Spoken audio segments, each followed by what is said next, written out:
Alladzi 'allama bil qalam, kemudian buat legasi yang sifatnya bisa bermanfaat lebih bagi generasi yang berikutnya. Salah satu caranya dengan menulis. Ya. Yang belajar ini usahakan punya catatan. Dicatat itu lebih terikat ilmunya dibanding sekedar dihafalkan.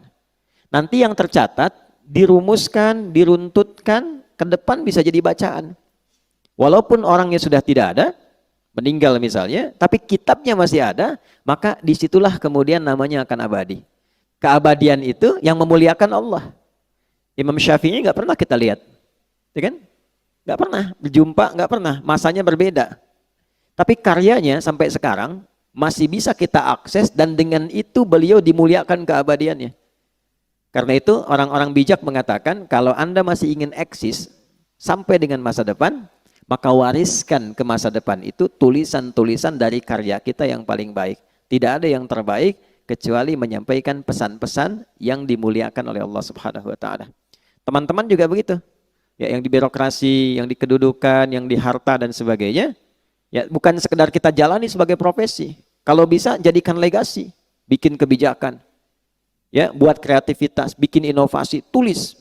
Supaya satu saat dikenang, saya pernah mengalami ini, diwariskan, minimal anak cucu bisa baca. Oh, dulu saya kenal kakek itu begini, ya, bukan cuma lihat fotonya. Ya kan? Wah, kakek ganteng juga ya. Oh, ternyata pernah main sinetron, ganteng-ganteng serigala gitu kan. Repot juga ya. Kita bikin tulisan lebih bagus, terukur, ya. Balik, 'allamal insana ma lam ya'lam. Kemudian yang kedua, selalu berusaha berinovasi untuk menemukan sesuatu yang baru. Ya, jangan pernah terpaku pada satu hal. Cari sesuatu yang baru, bikin kreativitas sehingga lebih berwarna. Nah, cara menemukan ilmu yang baru itu kita sampaikan, itu kuncinya dua.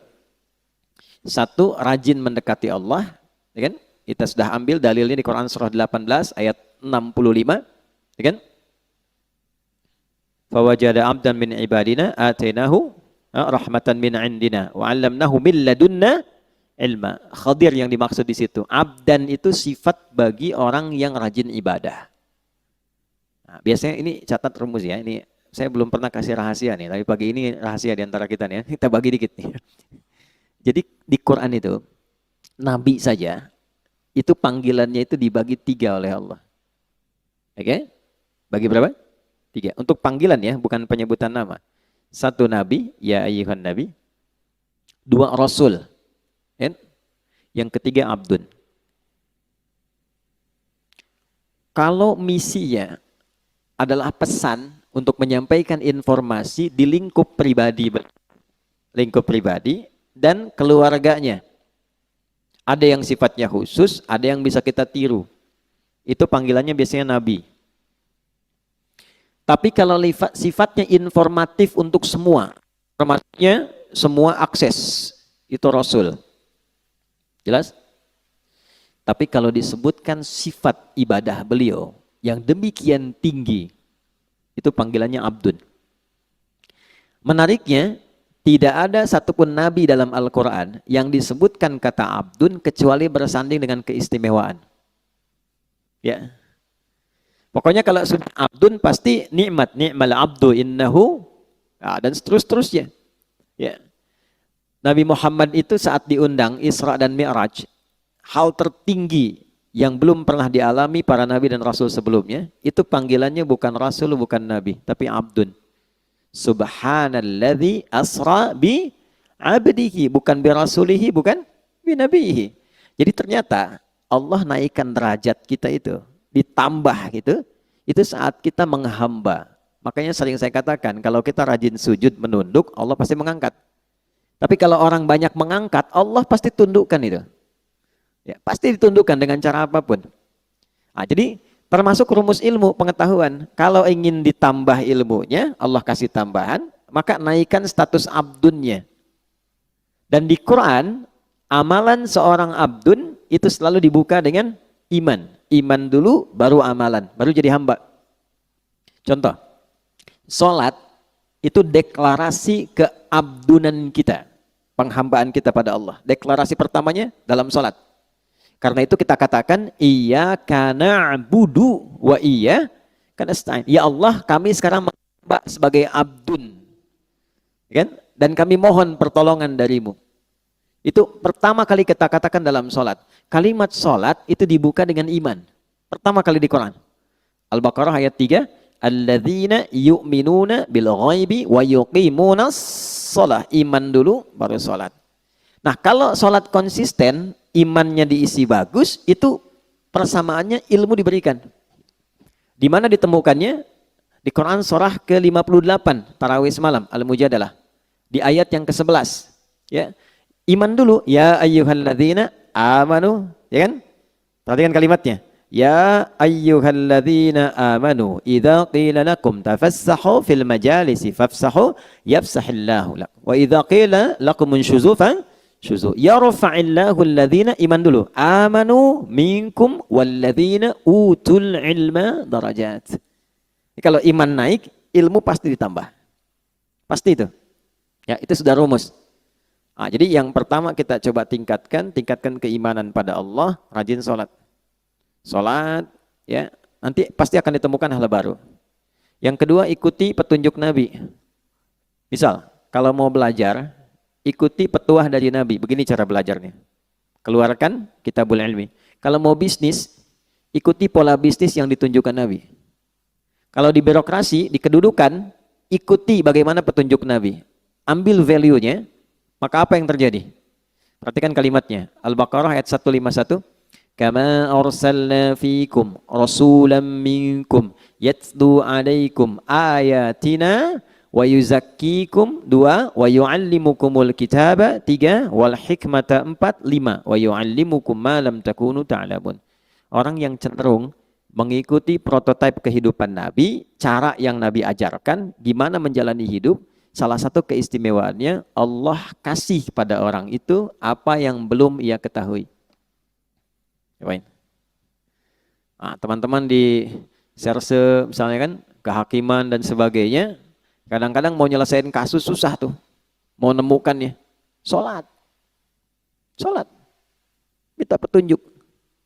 Ya, tiba-tiba selesai ketiduran, mimpi dapat. Tiba-tiba dapat pencerahan kemana arah. Itu bisa terjadi. Di bisnis begitu. Ya, begitu diikuti polanya, Abdurrahman bin Auf tuh dari mana sih modal pakaian datang ke Madinah? Dalam 3 tahun kok jadi orang kaya, kemudian valuasi hartanya di awal sampai 923 miliar dolar. Dihitung sekarang itu. 14.700 triliun. Nabi wafat, kita coba riset itu kurang lebih valuasinya 72.000 triliun. Dan termasuk 1 di antara 10 orang masuk surga. Dan selalu punya kreativitas yang baru, yang nggak dikerjakan orang. Orang pilih yang ini, beliau menemukan yang baru. Orang sudah mau deketin yang baru ini, beliau sudah pergi ke kreativitas yang lain. Jadi hebatnya, itu yang dikerjakan orang, itu beliau sudah 2-3 kali 10 step berada di depan. Ya, jadi bikin kreativitas baru, punya inovasi, orang belum ada. Begitu orang ngikutin, ini sudah mengerjakan yang baru lagi. Jadi pantas jadi yang paling unggul di bidangnya. Khalid bin Walid di militer begitu, selalu punya strategi baru. Ya, bayangkan. Ya, kebayang nggak? Belum saya ceritakan dia. Dia melawan Persia coba. Pasukan ratusan ribu, 100.000 pasukan. Beliau cuma bawa 10.000. Itu menemukan strategi baru. Jadi ada seorang di barat itu sampai kemudian meriset bagaimana seorang Khalid itu bisa menjadi jenderal paling unggul di lapangan. Itu dilihat gitu. Dan itu terjadi utamanya setelah masuk Islam. Sebelum masuk Islam hebat dalam strategi perang Uhud. Setelah masuk Islam lebih hebat lagi. Nah itu jadi bab. Kalau dipelajari bisa sukses di bidangnya. Nah itulah allamal insana ma lam ya'lam. Nah yang kemarin kita telah berhenti di ayat 6 sampai 8-nya. Kalau sudah sukses jadi apapun. Jadi ilmuwan, jadi ulama, kan? Pebisnis kaya, yang kedudukan jadi jabatan, jadi jenderal, macam-macam birokrasi, udah jabatan tinggi. Kalla, jangan pernah terjadi. Innal insana la yatgha. Jangan pernah terjadi munculnya potensi-potensi menyimpang bersikap berlebihan. Ar-ra'ahu istaghna, karena sudah merasa lebih dari sebelumnya. Karena pasti peningkatan sesuatu akan merubah karakter dan gaya hidup. Bab gaya kan sering saya ulang begitu, F1 sama dengan F2, dikonfirmasi di fisika. Metafisik itu dengan fisika dekat. Ya, orang kalau gayanya pelan, nggak kedengaran pukulannya. Tapi kalau kencang, bunyinya kencang. Ya. Sama, harta kan sering saya katakan, kalau masih punya 10.000, masih bisa dibagi dua.